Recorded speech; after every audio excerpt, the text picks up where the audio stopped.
ሰላም ሰላም ውድ የዩቲዩብ ተመልካቾች እንዴት ሰንብታችሁልኛል? እኔ ያለሁኝ ባላችሁበት ሰላማችሁ ብዝት ይበል። እንግዲህ ትንሽ ጠፋ ብለን ነበር። ዛሬ እንግዲህ በሌላ ቪዲዮ አሪፍ የሆነ ቪዲዮ ነው የመጣ ነው። ለየት ያለ ነው። እንግዲህ እናንተን ይጠቅማችኋል ብለን ያስተምራችኋል ብለን ያመጣ ነው ቪዲዮ ነው። ሰብስክራይብ፣ ላይክ፣ ሼር በማድረግ ቤተሰብ ይሁን። እንደዚህ አይነት አዳዲስ ነገሮች ታገኙበታላችሁ። ዛሬ እንግዲህ ይዘንላችሁ የመጣ ነው ውድ የዩቲዩብ ተከታታዮች የጣሊያንኛ ቋንቋ ነው። በትንሹም ቢሆን ጣሊያንኛ ያው መልመድን ማወቅ የምትፈልጉ ያው ቋንቋው ከባድ ይመስላል ብዙ ሰዎች ይላሉ፣ ግን ለሚናገረው ወይም ለሰሚው በጣም ቀላል ነው። ለመልመድም ብዙም ጊዜ የሚፈጅ አይነት ቋንቋ አይደለም። አሁን እዚህ ጋር ይዘንላችሁ የመጣ ነው እንዳያችሁት በጣም ብዙ የተንዛዛ ነገር አይደለም። ቁጥሮች እና ትንሽዬ ቃላቶች መግባቢያ ነው ይዘንላችሁ የመጣ ነው። በጣም ይጠቅማችኋል ይሄ ነገር። በስራ ቦታም ሊሆን ይችላል አይታወቅም። በሆነ አጋጣሚ ብቻ እንደዚህ የተለያዩ ነገሮች ይዘንላችሁ እንመጣለን። እናንተ ሰብስክራይብ፣ ላይክ፣ ሼር በማድረግ ቤተሰብ ይሁኑ። እንግዲህ ወደ ቪዲዮአችን ስንገባ እዚህ ጋር ከ1 እስከ 10 ያሉ ቁጥሮች አሉ። እነዚህ ያው የጣሊያንኛ ቁጥሮች ናቸው። በአማርኛ ነው እዚህ ጋር፣ ይሄ በእንግሊዘኛ ነው። እንግዲህ በጣሊያንኛ ኡኖ ማለት እንግዲህ አንድ ማለት ነው። አቆጣጠሩ ከ1 እስከ 10 ያሉት ኡኖ አንድ ማለት ነው። በእንግሊዘኛ እነዚህ በእንግሊዘኛ ያሉት ትርጉም የላቸውም፣ በእንግሊዘኛ ናቸው። ዱዌ ሲባል ሁለት ማለት ነው በጣሊያንኛ። ትሬ ሲባል 3 ማለት ነው።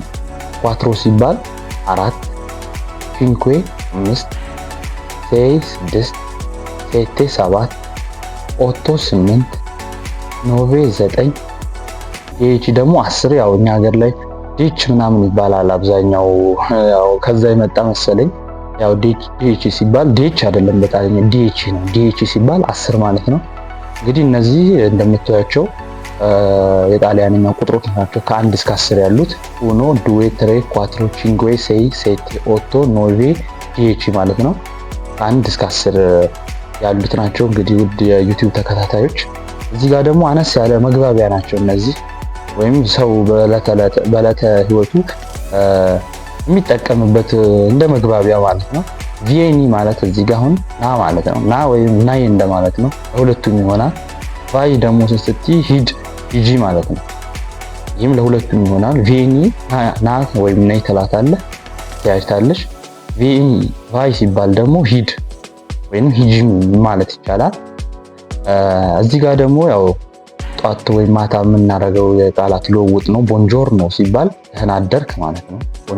ቦንጆርኖ ሲባል ለሁለቱም ይሆናል። ቦናኖቴ ደግሞ ደህና ደሩ ማለት ነው። ደህና አደር፣ ደህና አደሪ ለሁሉም ይሆናል። ያው እነዚህ ጋር እንደምታዩት ማለት ነው። እንግዲህ ውድ ዩቲዩብ ተከታታዮች እዚህ ጋርም ደግሞ አሪፍ የዕለት ተዕለት እንቅስቃሴ የምናደርግባቸው እኛ በቋንቋችን የምንጠቀመው በጣሊያንኛ ነው። እነዚህ ዳሚ አኳ ማለት ውሃ ስጠኝ። ዳሚ አኳ ሲባል ያው አኳ ብዙ ጊዜ እናውቀዋለን። አኳ ማለት ውሃ ነው። ዳሚ አኳ ውሃ ስጠኝ ነው። ዳሚ ማንጃሬ ማለት ደግሞ ምግብ ስጠኝ፣ ምግብ ስጭኝ እንደማለት ነው። ለሁለቱም ይሆናል።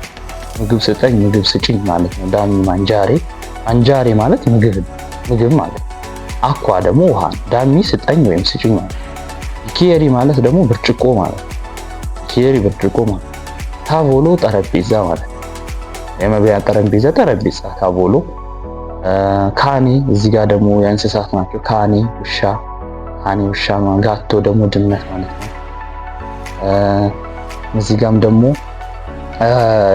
ያው እናት፣ አባት፣ አያት ናቸው እነዚህ። ኖኖ ማለት አያት ማለት ነው። ኖኖ ሲባል አያት ማለት ነው። ማድሬ ሲባል ደግሞ እናት። ማድሬ ማለት ያንቺ እናት እንደማለት ነው። ማድሬ እናት ነው። ፓድሬ ደግሞ ማለት አባት ማለት ነው። ኖኖ አያት፣ ፓድሬ እናት፣ ፓድሬ አባት ነው። እንግዲህ እነዚህ በትንሹ ይዘንላችሁ የመጣናቸው የጣሊያንኛ ቋንቋዎች ናቸው። ውድ የዩቲዩብ ተከታታዮች እናንተም አሁን መልመድ የምትፈልጉ ሌላ ማወቅ የምትፈልጉት ስለሱ ቋንቋ ካለ ኮሜንት ላይ ያሳውቁን። በፓርት 2 በሌላ ቪዲዮ ይዘንላችሁ እንመጣለን። በፓርት እያደረግን እናንተ ብቻ ማወቅ የምትፈልጉትን የጣሊያንኛ ቋንቋ ኮሜንት ሴክሽን ላይ ይሄ ነው እያላችሁ አስቀምጡ። እኛ ይዘንላችሁ እንመጣለን። ሰብስክራይብ፣ ላይክ፣ ሼር በማድረግ ቤተሰብ ይሁኑ። እንደዚህ ብቻ ሳይሆን የተለያየ አይነት ቪዲዮዎችም ብዙ ነገሮች ይዘንላችሁ እንመጣለን። ሌላ ቪዲዮ እስክንገናኝ ድረስ ውድ የዩቲዩብ ተከታታዮች ሰላማችሁ ይብዛ።